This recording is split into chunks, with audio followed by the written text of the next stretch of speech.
तर रामकृष्ण आहे मंडळी, मी तुमचा लाडका अंकुश. आज आहे ना तुमच्या भावाचा बर्थडे आणि आज मकर संक्रांत पण आहे. तर आहे ना भाऊ आहे ना पतंग पण उडवतोय. चल तुम्हाला दाखवतो.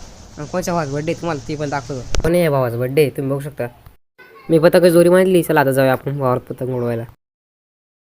भाऊंना आमच्या कोणी पतंग उडवत नाही एवढं, त्याच्यासाठी ना आम्ही ना माझ्याने उडवतो कधी कधी त्या गोधडीच्या दोऱ्यानं. चला आपण जाऊया पतंग उडवायला वावरात. पतंग उडवायचं काम चालू आहे या पोराचं. म्हणजे माझा भाऊ आहे, 2 भाऊ आहे मला. तसा लहानाचा आज बड्डे, हा एक मोठा आहे, हा पतंग उडवतोय. याचा अजून काय पतंग वरती गेलं नाही. पतंग कुठे गेला तुझा? त्याचा पतंग आता अजूनपर्यंत खालीच पडलाय, अजून एकदा पण वरती गेला नाही. वावरामध्ये पाईपलाईन फुटली आहे बघू शकता. इथून पाणी येतंय बघा, इथून पाणी येतंय, सगळं वावर ओरलं झालं आहे. हा ती पाईपलाईन नीट करायला लावली, तर खंदून ठेवायला लावलं.